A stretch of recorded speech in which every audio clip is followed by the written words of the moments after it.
जय कृष्णा, राधे राधे। हम आप लोग के बीच तीज व्रत के गीत लेके आइल बानी। अच्छा लगी तो लाइक और कमेंट और शेयर जरूर करब, और कमेंट में भी बताइब कि हमार तीज व्रत के गीत कैसन लागल रहुआ लोग के। और जे भी हमार वीडियो देखत होई, माई, चाची, बहिन, भौजाई, सब लोग के हाथ जोड़ के हमारे तरफ से प्रणाम बा, छोट से लेके बड़ तक। आई गीत सुनावो तनी। सुनहु गौरी भवानी त जग कल्याणी हो। सुनहु गौरी भवानी त जग कल्याणी हो। ए गौरा कवन कवन तप कइलू त भोला बरवा पावेलू हो। ए गौरा कवन कवन तप कइलू त भोला बरवा पावेलू हो। माघही मासे गंगा नहैनी अगिनी नाही तपनी हो।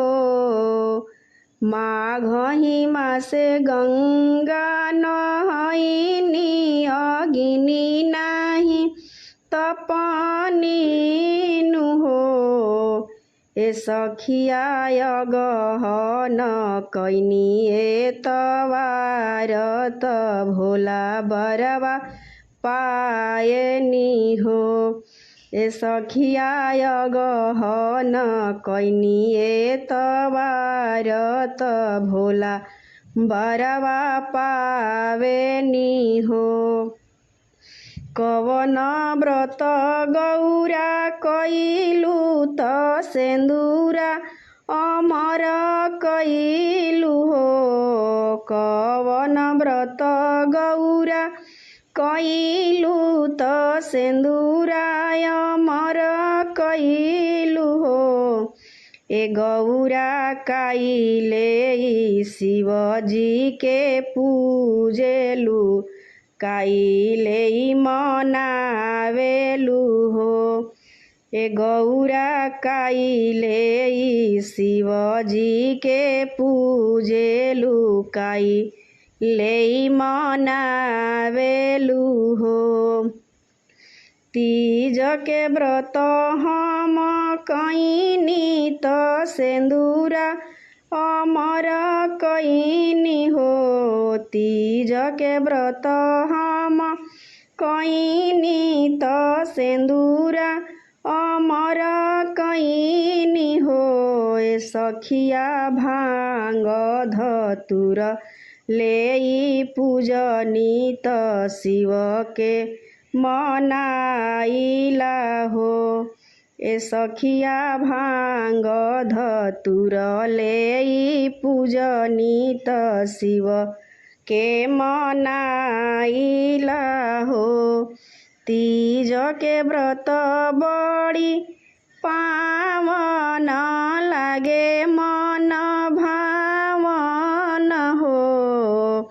तीज के व्रत बड़ी पावन लागे मन भावन हो। ए सखिया जे भी करे तीज के बरतिया त जोड़िया बनल रहे हो।